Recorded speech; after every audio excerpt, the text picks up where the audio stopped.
everyone, my name is Clay and welcome to Terminally Nerdy, and today we're going to be talking about an idea I had that you could possibly use for your own home games, and I've called it the city at the center of the multiverse. Now, I came up with this idea because of the new Patreon I have, and the fact that I'm going to be running one-shots, and the fact that I tend to not do my own homebrew stuff and run one-shots. I realized that for a lot of players, one-shots aren't enough. Like for my wife, for my friends, for people I know, one-shots really aren't enough. There's no sense of continuity.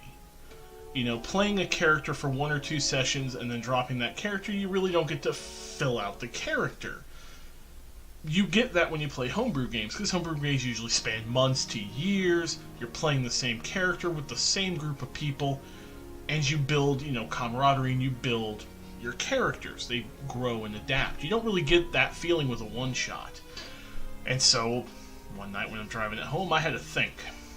I thought, how can I use one-shots like the stuff here in, for example, in the Game Master's Toolkit, or, one-shot adventures, or any number of other things. How can I use all these wonderful adventures people have created while maintaining a sense of continuity? And we're not talking about adventure paths. We're not talking about stuff like, Out of the Abyss, which is, 15 levels worth of adventure. We're talking about, something you can throw together or pick up. And then it hit me.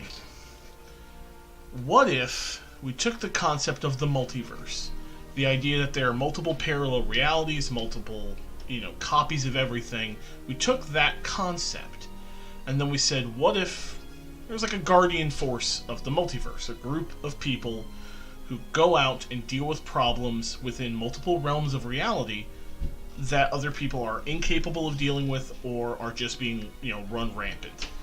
And that's where I came up with the city of the center of the multiverse. Now, there's a couple different ways you can run it. One person suggested using Sigil from Planescape, which is a good idea, but it doesn't really fit quite what I was going for. So, the idea here is that there is a central location at the dead center of the multiverse where all realities and all things converge. It is run by, a couple of gods, a pantheon, that are essentially over-gods. These are gods who answer the prayers of gods. They're the gods of gods. So you might have one that, runs all gods that have to do with order and law and anything of that, like large sphere. And in this city are people who should exist but don't. Like, they're people that have essentially fallen out of fate. So, like, the big, great tapestry of fate. And these are people who fell out of it. Like, their place in fate, for whatever reason, they dropped it. They weren't born at the right time, in the right way, any number of reasons. So these people live in this city. And the city is a fully functioning city. It's, essentially like on the land mass with its own farms and stuff, and they import food from the multiverse. And there's a group in this city, a guild called the Troubleshooters Guild, and their job is when a god in a realm asks for assistance for whatever reason, the overgods put in a request at the Troubleshooters Guild to send a group of adventurers out into the multiverse, into some location, and deal with the issue. These people are taught where they're going, the customs, and everything, so they sort of fit in. And then this gives you a way to use these one-shots. So let's say you have a one-shot, like in the Game Master's Toolkit, there's a one-shot about it's not even really a one-shot, it's a dungeon, and all it is an alchemist lab.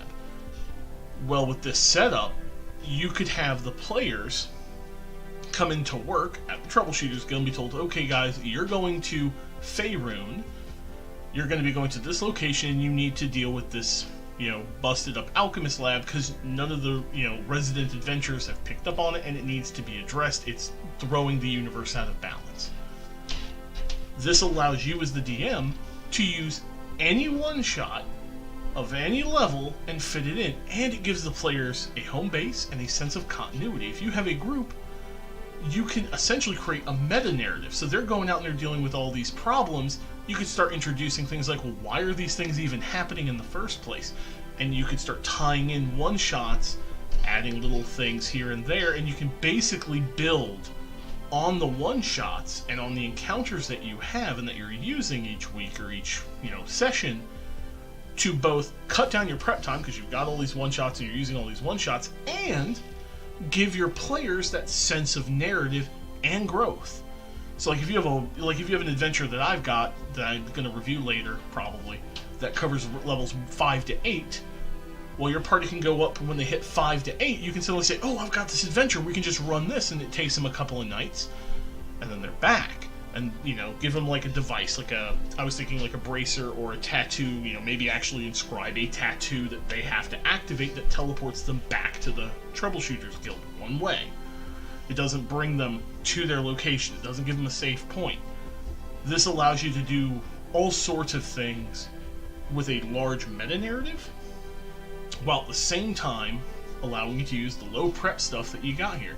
Because like there's, I've got this Total Party Kill Handbook. It's got like 10 full encounters, and like 5 full-on one-shot adventures, covering a variety of levels. I've got the GM toolkit over here. There's a ton of these things out there. A Sly Flourish at the time of me recording this is creating like another 10 little mini adventures.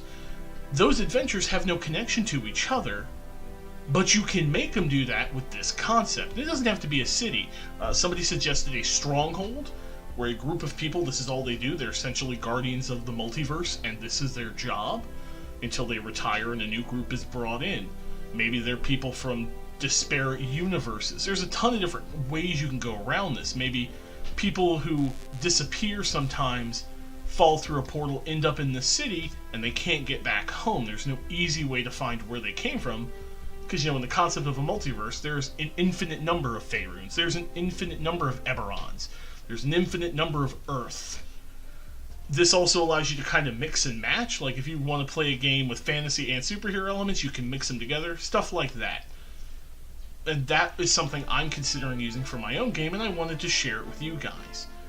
So, next time you need to run one-shots, and that's all you think you can do, maybe consider doing this and creating this weird super narrative that enables you to use those one-shots and create a continuous story for your players. As that's it for today's little topic, guys. If you like what I'm doing, hit that like button. If you don't like what I'm doing, hit the dislike button. Feel free to subscribe for more shenanigans. Feel free to support me on Patreon. You can find the link in the description box below. Thanks for watching, and as always, guys, stay nerdy!